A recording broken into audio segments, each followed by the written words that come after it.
everybody, and welcome to Cannesversations. I'm your host, Stefanie Beach, founder and CEO of the Marketeer Group, and I'm here with Tony from Genius Sports.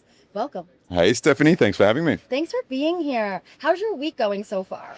It is hot, it is fast, it is furious. I think I've done more steps than I have for the rest of the year. And I love Cannes, right? It is such a concentration of all of the right people, all thinking about the back end of this year and beyond. So far, so good. Great. I am so excited. We are going to talk about sports. We love sports. I know you do, and it's my first conversation of sports for this week so far. So will you do me the honor of spilling the rosé on sports with me? Spilling the rosé, sure. This is like spilling the tea, yeah? Yep.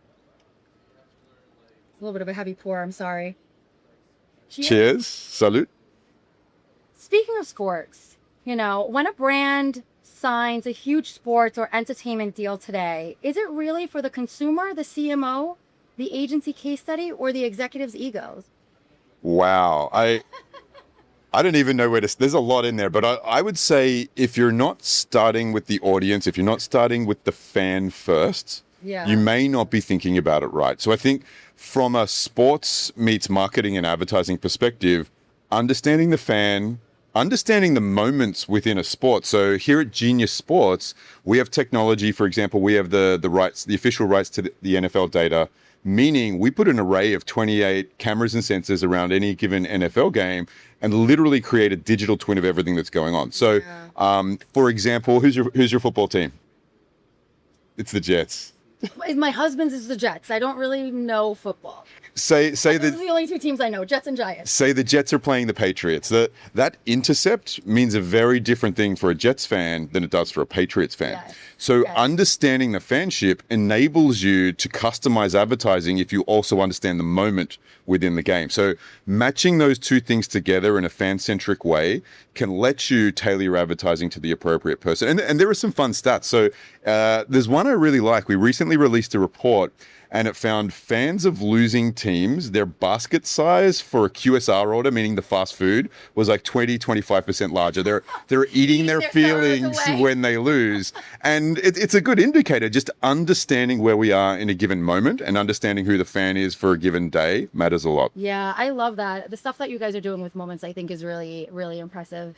So, what does modern sports marketing need from technology that traditional sponsorship models may never be able to provide? I think of it as there's an incremental layer that from a league perspective is going unmonetized.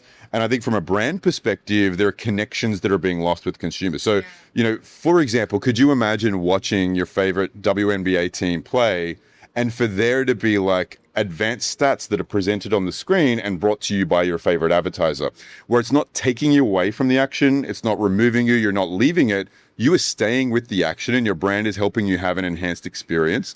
I think that's where some leagues and sports are, and I think that's where most are going. I think that makes so much sense, and it doesn't, I know fandom is like a huge thing. I might not be the biggest sports fan, but sports is popping up everywhere in our industry, and the live insertion, the moments, all of these things are really kind of bringing sports to life in a different way and being able to not disrupt the actual fandom, but just insert yourself in it and immerse in it even more. It's incredible. I'm almost surprised at how prominent sports is here at this Cannes line. So hot topics, everyone's talking about CTV, everyone's talking about artificial intelligence, but everyone's talking about sports as if they went somewhere. But it's interesting. Sports in general are almost hitting a 2.0 era where there's the original way of engaging where you can be an official sponsor of an event or a league or a team. And now it's becoming so much more sophisticated where you can put relevant messages in front of the right fan at the right moment that are more effective. And people are realizing just how addressable sport can be and just how accessible it can be. Yeah. And so I think that's why it's a hot topic here at the Cannes Lions 26. I agree. And I think it's just going to continue to grow. Yeah. I mean, also, did you know it's actually the first year the Cannes Lions has done an official sport activation? Yes, isn't that insane? So we're really proud. So it's Genius Sports alongside Formula One and TikTok. I'm really proud to be one of the inaugural sponsors of that. Yeah. So are we pretending sports sponsorship measurement is more precise than it actually is? Are we pretending? I don't know. I don't know if you do some of those like top of funnel sports sponsorships for a measurable outcome. I think it's part of a more holistic campaign, which of course you would measure. But I think it is when you're doing that type of sponsorship, whether it's a stadium, whether it's a team, whether it's a game, it does tend to be very top of funnel. It tends to be driving awareness. And I think measurability does exist against that. I think you need to prove the return on your investment, but you also need to look at it as a part of a holistic campaign, some of which may be top of funnel, some may be middle, and some may be more conversion focused at the bottom of funnel. And you need the appropriate measure for each of those layers. Yeah, I agree. It's so important to really understand what you're measuring and why and how you're using that to determine what was successful. The why is so important. And it kind of comes back to your objectives. If you rewind to you brainstorming what the next campaign is, your first step needs to be, well, what are we trying to do? Yeah. What are we trying to achieve? Do we want more people to subscribe? Do we want more people to buy XYZ? Do we want more people to physically go to some location, maybe test drive a car? If you don't know what you're doing, you can't measure it. So I think understanding what your objective is and then putting the appropriate measure in place to understand if you did it, incredibly important. Yeah, I agree with that so much. So let's talk a little bit about what's broken. What do you think is the biggest gap in sports measurement right now? Connecting exposure to outcomes, understanding fandom, duplicating audiences, proving incrementality, or measuring cultural impacts? You know, I was once told to never answer the question you're asked, just answer the question you wish you were asked. I would say... Are you saying that's a bad question? No, not at all. But I would say what's interesting, even as I have conversations here, I still think to today, people view it as a channel fragmented effort. So they will say to you, what is your connected TV strategy? What is your mobile strategy? And I think we really need to evolve. It kind of blends into what we were just talking about, but we need to evolve into looking at it as a holistic strategy across all media, trying to drive specific objectives. And I think for sports, but not limited to sports, people in our industry consider it to be so channel specific, but I think we need to remove ourselves from the channel and think about the audience first. And I think that's very common. Yeah, I agree with that. And you know, I find sports specifically is all about the fans. Yeah, it has to be. It's all about emotion. It's all about, you know, that feeling. I'm a native New Yorker. The Knicks just won. Yeah. It was crazy. Such like an amazing moment in history. Incredible. You know, and so you can't replicate that feeling. You can't replicate that experience for a fan. You know, this is one of my favorite things about being at Genius Sports. So, you know, Knicks in 5, go Knicks. I'm a Knicks fan too. What's interesting is you can pre-buy moments. So you could say, I want to be on every screen for a buzzer beater. Obviously Game 4, incredible. Like we sort of saw some really incredible action come from behind action. You can actually be a part of that as a brand and be involved in a zeitgeist moment that will last forever. Yeah.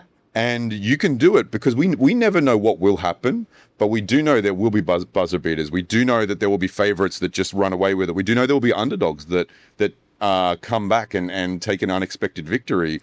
Brands can now choose those moments that are most appropriate for them and surround the fan on every screen. And by the way, I say every screen because sports fans right now are companion screening. When they're watching a game, they've got their phone in hand, they're doing fantasy, maybe they're having a wager, maybe they're trash talking their friends, maybe they're also shopping, but this phone, this screen in your hand is part of the sports consumption experience now, and it just increases our ability to make a moment-by-moment connection that can result in direct purchases. Yeah, that's really amazing. I feel like it's come such a long way. It really has. So what should ad tech and measurement partners be responsible for proving before brands keep increasing sports investment? You know, I think it's interesting. So to talk out of both sides of my mouth where I was saying, hey, we're hitting sports 2.0. It seems to be a new hot topic, but did it really go anywhere? I do think the new addressable nature of audiences is critical for this. Okay. So understanding who you're hitting, having an addressability to be able to say, these are the fans we can get you in front of, and then also be able to measure it. Because it comes down to audience, it comes down to the fan, and it comes down to having the appropriate connection when it's that brand to fan conversation, and getting those things right is important, including the measurement. Yeah.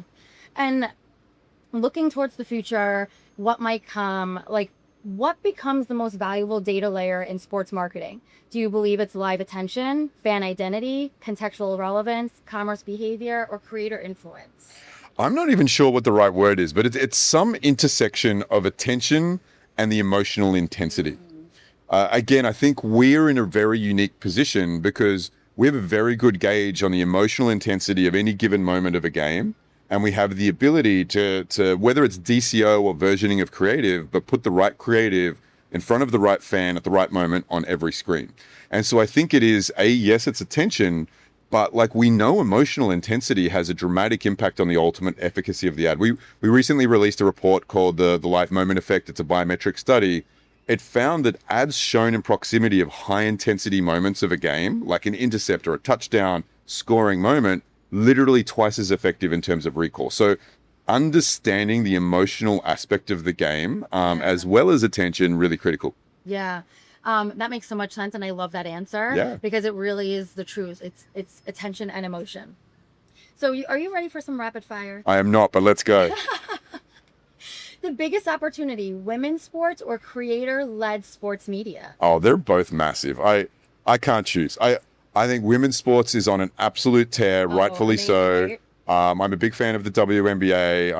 All women's sports, I think the US soccer team, the Australian soccer team too, but creators, and it's not just athlete creators. You are getting people who are doing, whether it's on their YouTube channel, TikTok, Instagram, post-game analysis. They're using advanced tools, really giving breakdown.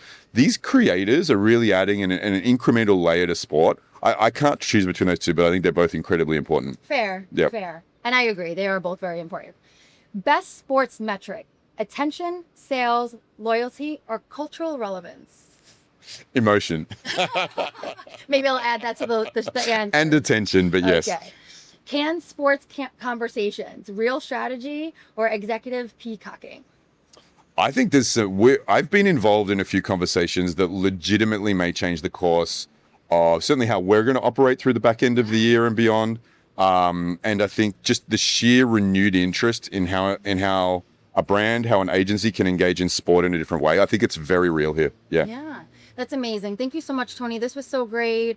I really appreciate the time. Thank you for having me. I hope you have a wonderful rest of your week. Same to you. Good luck. That's it for today, guys.